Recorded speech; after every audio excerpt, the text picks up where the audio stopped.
Welcome back to the channel. Well, I took the transmission apart and the driven pulley, the clutch assembly, was stuck.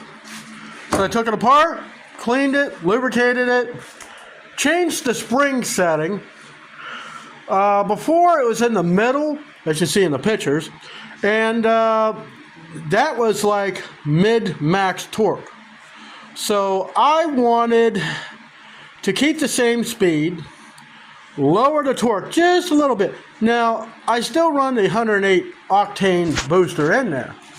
Now, before I put that stuff on, it actually went 34.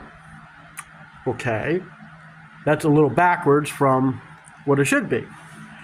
So, I went to ride around the yard after I changed everything. Of course, it stalled. Wouldn't.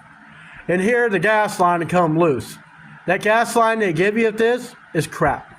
I'm going to have to take a piece of it off when I go to drain the tank and try to find a better gas line, maybe regular gas line, and put clamps on there. So I took it out for a ride, 32, straight up. Now, of course, it all depends on the temperature, I'm sure, and plus, when I start losing some weight again, I'm going to be able to go a lot faster. But I'm happy with it doesn't rear up, it doesn't pop a wheelie out of control. It goes, and that's what I wanted. It's got enough power to go up a hill, no problem. The clutch, it's warm, but it's not burning my hand like it was before. At first, I thought, oh God, I wonder if I couldn't remember if I put the belt on right. I stopped down the bottom hill, shut it off. Yeah, I put it on right. So I reattached the gas line. I used zip ties to hold the thing on there tight.